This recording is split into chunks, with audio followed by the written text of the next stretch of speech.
Čaute airsofťaci a airsofťačky. Dneska si ukážeme, čo urobiť pred prvým použitím svojej novej airsoftovej zbrane, ako je táto od výrobcu Delta Armory. Tak poďme na to. Takže na údržbu plynovej zbrane budeme potrebovať utierky, silikónový sprej, teflónovú vazelinu, prípadne nejaký šteček. Predtým, ako sa pustíme do údržby, si zo zbrane vyťahneme zásobník. Potom si obťahneme záver. Ja to robím pre istotu takto dvakrát. A následne tento kolík, alebo táto poistka, je vlastne taký kolíček, ktorý ide cez celú tú zbraň. Poťahnem ju smerom do spodku a vtedy sa mi ten záver dá takto pekne stiahnuť dolu. Následne si viem rozobrať aj súčiastky, ktoré sú v záveri.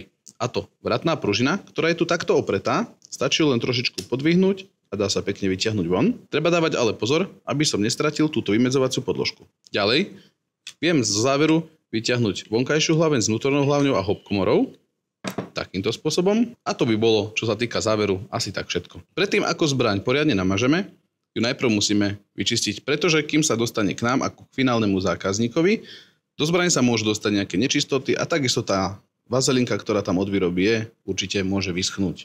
Takže ideme na to. Robíme to takým spôsobom, že poutierame všetky klzné časti, po ktorých sa pohybuje záver, nejakou handričkou, ktorá nám nezanecháva chlpy. Takisto poutierame a vyčistíme aj časti záveru, ktoré vlastne priliehajú po spodnú časť zbrane. Takisto môžem použiť nejaký ten šteček, ktorým si nečistoty dostanem preč aj z priestorov, kde mi handrička nedočiahne. Ďalej si môžem poutierať aj vratnú pružinku.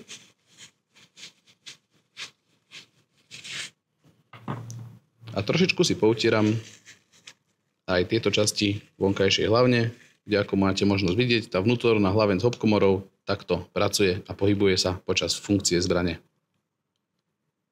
Ďalej si po stlačení spúšte viem vyhodiť kladívko takýmto spôsobom, ktoré je tiež dobré si očistiť od tých nejakých nečistôt, ktoré tam od výroby sú.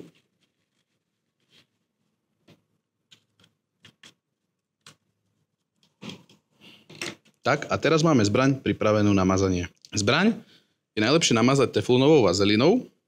Treba ale dávať pozor, nepoužívajte jej veľmi veľa, ale zase ani veľmi málo, aby sa nám dostala všade, kde je potrebné, aby tá vazelina bola. A to teda na tieto klzné časti, po ktorých sa nám to bude vlastne klzať, ten záver.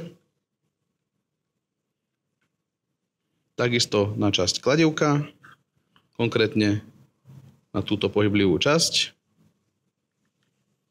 Takisto môžete dať trošičku sem. Trošičku sem. Takisto na súčasti záveru, kde vlastne vy aj budete vidieť časom, keď sa tá zbraň zabehne, kde sa nám to vlastne klže a šúcha o seba.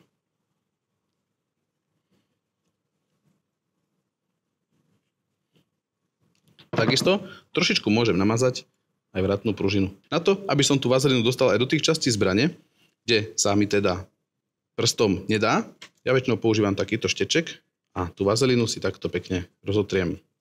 Tým pádom sa dostanem aj tam, kde by som sa napríklad prstom alebo tým sosačikom z vazeliny úplne dobre nedostal. Takže vazelinu si pekne poroztieram. Ako som už povedal, netreba jej tam dávať nejako extra veľa, ale nejako extra málo. Proste musíte vytvoriť taký film, v ktorom sa tá zbraň bude potom ľahšie pohybovať.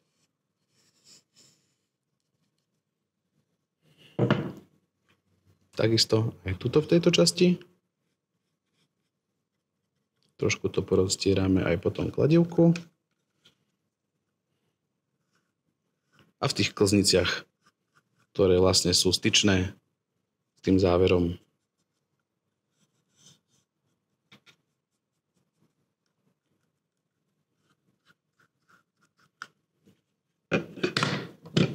Ja napríklad Trošičku vazeliny dávam aj do tých častí okolo vonkajšej hlavní a hopkomory, kde máte možnosť vidieť, že sa o seba trú.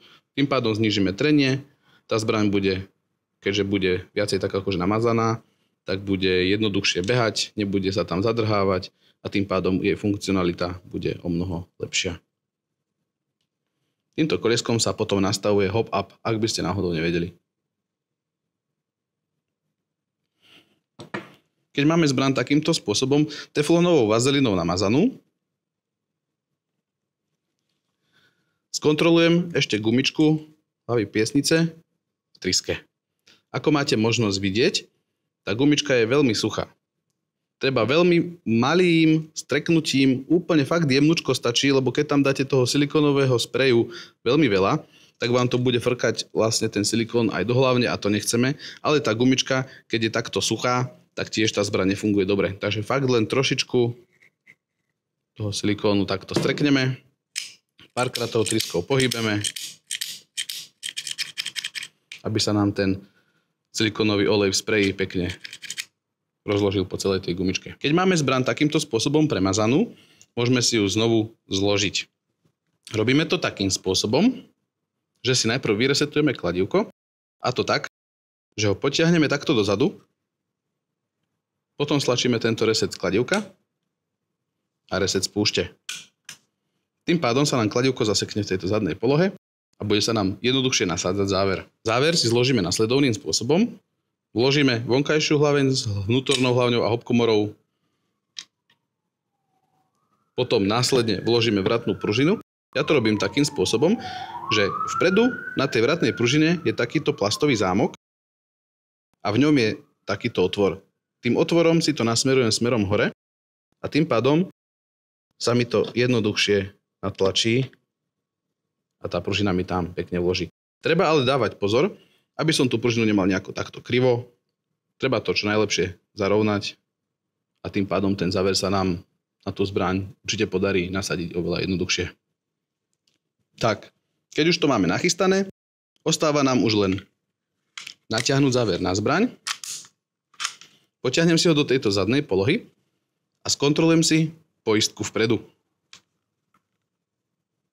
Keď je poistka vpredu takto hore, znamená to, že nám ten záver uzamklo a môžem ho teda uvoľniť. Tým pádom nám ten záver na zbrani drží. A teraz taká dobrá finta, ako sa zbaviť predbytočnej vazeliny, alebo teda ako tú vazelinu rozmiestniť pomocou toho záveru všade tam, kde je potrebná. Robím to nasledovným spôsobom, že tú zbraň takto viackrát obťahnem, takisto môžem aj stlačiť spúšť, znova obťahnuť, stlačiť spúšť, znova obťahnuť. Párkrát takto vybehám. Ak som náhodou použil veľa vazeliny, tak sa mi, ako je tu možno vidieť, takto vytlačí von. A tu si jednoducho nejakou handričkou utriem. Ďalšia vec, ktorú vám pred prvým použitím odporúčam, je odzdušnicí zásobník. Robí sa to takým spôsobom, že si ten zásobník jednoducho začnem plniť plynom. Vždycky treba ten zásobník plniť tak, že fľašu vzhľadom na zásobník držím kolmo. Počas plnenia toho zásobníku zatlačím výstupný ventil. Tým pádom sa mi z toho zásobníka dostane tá vzduchová bublina preč a takisto mám možnosť aj počuť, že z tej fľaše do zásobníka ide viacej toho plynu. Teraz si ukážeme, ako do zásobníka naplniť guličky tak, aby sme predišli poškodeniu zbrane. Ako máte možnosť vidieť, v tejto spodnej časti je zásobník takto rozšírený, teda ten otvor v zásobníku je takto rozšírený, aby sa nám tie guličky do toho zásobníka dali plniť vlastne aj od spodnej strany.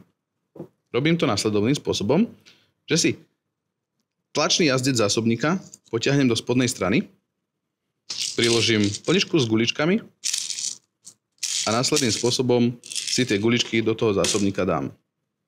Ako ale máte možnosť vidieť, teraz mi tu vznikla takáto medzera. Táto medzera môže spôsobiť, že tá gulička sa nedostane na správne miesto v lipe čas a tým pádom mi môže poškodiť napríklad nabíjacú trysku. Preto odporúčam tie guličky mať zoradené tak, ako sú v tejto prednej časti. Dosiahnem to takým spôsobom, že si tými guličkami takto zahrkám Takisto, ako máte možnosť vidieť, jazdec zásobníka je skosený pod uhlom. Je dobré tým pádom poslednú guličku, ktorú do zásobníka dám, dať tak, aby ten uhol pekne sadol na tie guličky. Takýmto spôsobom si teda naplním zásobník a zbraň je pripravená strieľať. Odporúčam toto premazanie robiť aj raz za čas počas používania tej zbrane, pretože sa vám tam môže dostať nejaká tá nečistota a tým pádom, keď sa nalepí na tú vazelinu, vám z toho vznikne taká brúsna pasta a môže vám to poškodiť tie vnútorné časti. Takže vždy počas používania tej zbrane, keď už vidím, že niečo nejde dobre, treba to takto rozobrať, prečistiť, premazať a zbraň bude opäť fungovať. To by malo byť od tej zbrani asi tak všetko. Ja dúfam, že sa ti to podarí aj u teba doma a čaute, majte sa.